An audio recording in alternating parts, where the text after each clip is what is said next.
Thanks for joining me today. I'm delighted you could join me to explore this case study about an organization that got it right. I'm talking about the Royal Hospital in Ottawa, Ontario. My name is Dwight Mahalitz. I'm the president of Effective Managers, and I'm delighted to be hosting you today. I'm just going to turn my video off so that we can focus in on the slides that I have for you today.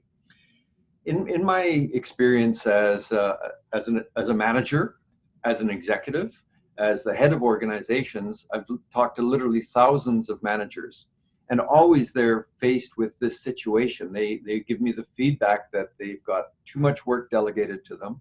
They feel that they don't have the resources that they need to be successful in their work, and they don't feel that their priorities are clear. So we partnered with the University of Ottawa to understand that phenomenon and did some research to understand it. And we found coming out of it that managers only spend 55% of their time doing value-added work. In other words, they're not able to focus in on key elements of their job, such as managerial leadership.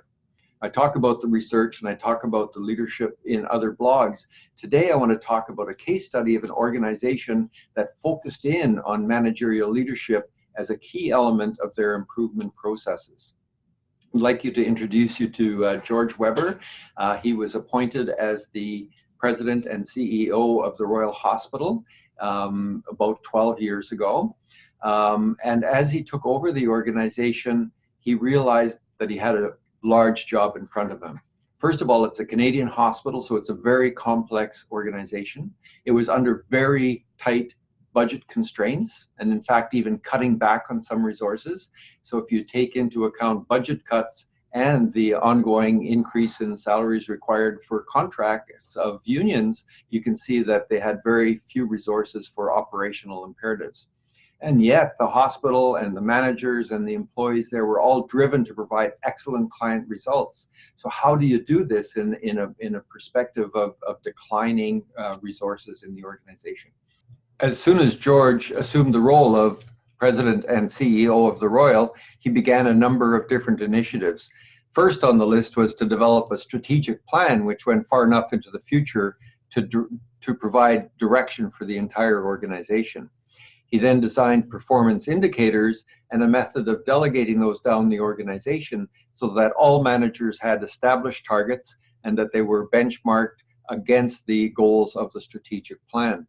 He then assessed and implemented the organization design and implemented the improvements that came out of the recommendations from that organization design. So looking at the number of layers in the organization, how the functions should be aligned, getting the departments right-sized, and so on. He then implemented in a number of different managerial leadership initiatives. And one of those was the effective point of accountability, a service provided by effective managers. And the results were then measured. So through different processes and different outsourced organizations, he measured manager effectiveness through effective managers. He also measured employee engagement on an annual basis. There were measurements of the client outcomes or the patient outcomes in terms of their satisfaction with services. And finally, the strategic or the organization-wide outcomes were also measured in terms of attaining the strategic goal. So when we realized that all of these measurements were being taken and that they had been taken over the time of the implementation of these improvements to manager effectiveness, we realized that we could do a study. So I had suggested with Dr. Prince, who is the head of their strategic planning department, that we would write a case study for the internal newsletter for the Royal.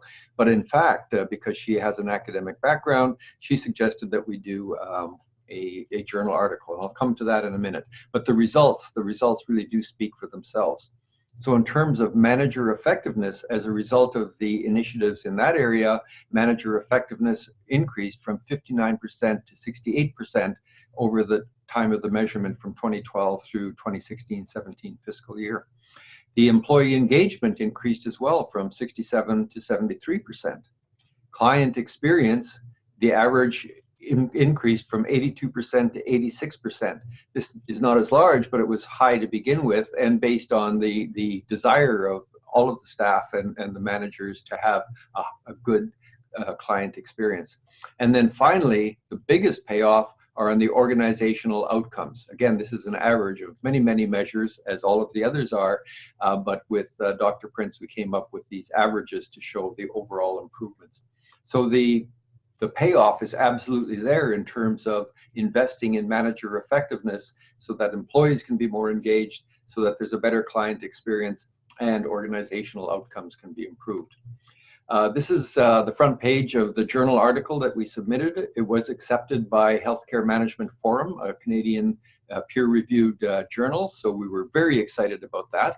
And this project was also submitted to the Constantinus Awards, which look at the and award prizes for the best consulting project of the year. And we were just delighted and honored that we were a runner-up in the 2018 round.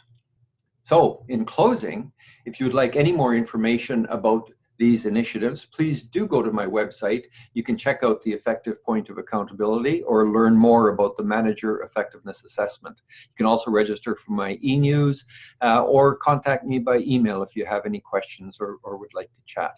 Also, I'm always welcome and looking forward to connecting with people on LinkedIn or to welcoming you to my Instagram page. So anyway, thank you very much. I really appreciate your time today, and do be in touch if you have any questions or comments. Thank you.